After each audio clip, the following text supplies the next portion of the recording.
waxaa already bilowday qabanqaabada banaanbixii abid ugu weynaa taariikhda Mareykanka oo la filayo in ilaa iyo 12 milyan oo shakhsi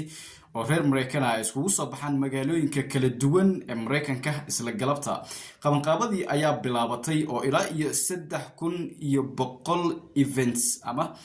xaflad ama goobood ayaa la diiwaangeliyay in ay ka dhici doonaan iskugu imaan doona ama la organize gareeyay No Kings Rally sida aan horey u soo sheegnayba. waxaa la sheegay already in content state ee Mareykanka oo dhan ay isdiiwaan geliyeen magaalooyinka ugu waaweyn Chicago, New York, macnaha ay sheegay Washington DC oo caasimadii dalka ah, Minneapolis oo Minnesota ah, iyo waliba St. Paul oo caasimada Minnesota ah. sidoo kale ayaa la soo sheegayaa in Minneapolis keligeed in macnaha ay sheegay isku soo bixi doonaan ilaa iyo 100,000 oo qof.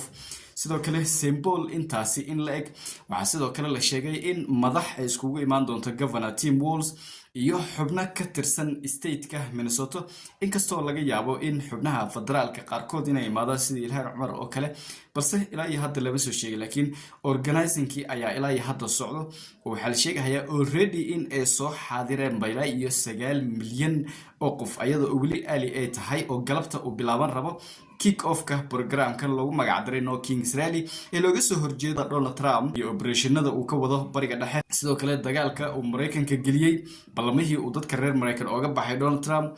waxyaabaha ajendayaasha muhiimka ah oo halkaasi looga hadli doono. sidoo kale waxaa ka mid ah in Department of Homeland Security xoghaynta ammaanka gudaha ee Mareykanka sidoo kale isku dhaxyaac fara badan iyo buuq uu ka jiro, inkastoo senatorada ay shalay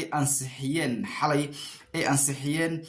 kaliya TSA iyo waliba hay'ado muhiim ah oo kamid ah sida FEMA iyo waliba kuwan eelboorada oo intaas oo bari 2 bilood wax lagu qiyaaso xayirnaa oo shaqaalaha ilaa iyo hadda aysan lacagtooda helin ayaa ugu dambeyntii lagu heshiiyey in lacagahoodii loo fasaxo. inkastoo qolooyinkan Republicaanka ay arrimahaasi ku tilmaameen inay illegal tahay in aan war laga dhageysanin qolooyinkan dimuqraadiyiinta, balse hadda aqlabiyadda iyo waliba ishaga waxaa muuqato populationkii Mareykanka in qolooyinkan dimuqraadiyiinta ay si toos ah ula wareegeen iyo waliba saameyntii Donald Trump laga farmaroojiyay, maadaama si walba oo macnaha la iskugu dayay in la dado ceebta Donald Trump iyo in bariga dhexe bilaayin dollar Mareykanka ay uga gubteen oo ilaa iyo 13 bilyan wax ka badan la soo tabiyay saacadihii u horeeyay operationka uu bilowdayba ilaa iyo haddana uu socdo oo howlihii ilaa iyo hadda meel macnaha ishaga looga bixin duqeymihii sidii u socdaan.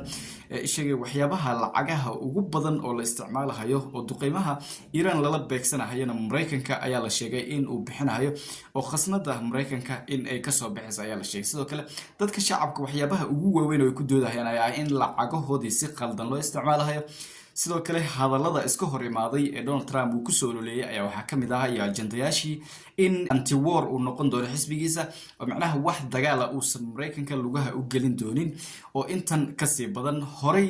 dagaalkii Ukraine in uu fuwelin u sameeyay. sidoo kale ayuu Donald Trump ka shalaayay isla markii la soo doortayba Joe Biden in uu dagaalkii fuwel gareeyay oo qolooyinkan ishaga uu hub iyo waliba wax kasto siiyay qolooyinkan Ukrainiyiinta. sidoo kale dhinaca kale Ukraine ayaa ayagana kor iyo hoosba ka caawinayo iskuna dayahay in dagaalka ayagana isku soo buushgareeyaan oo soo galaan dagaalka bariga dhexe ayaga oo rabo in drone macnaha ay ka iibgeeyaan ama ay ka gadaan ama ay ku wareejiyaan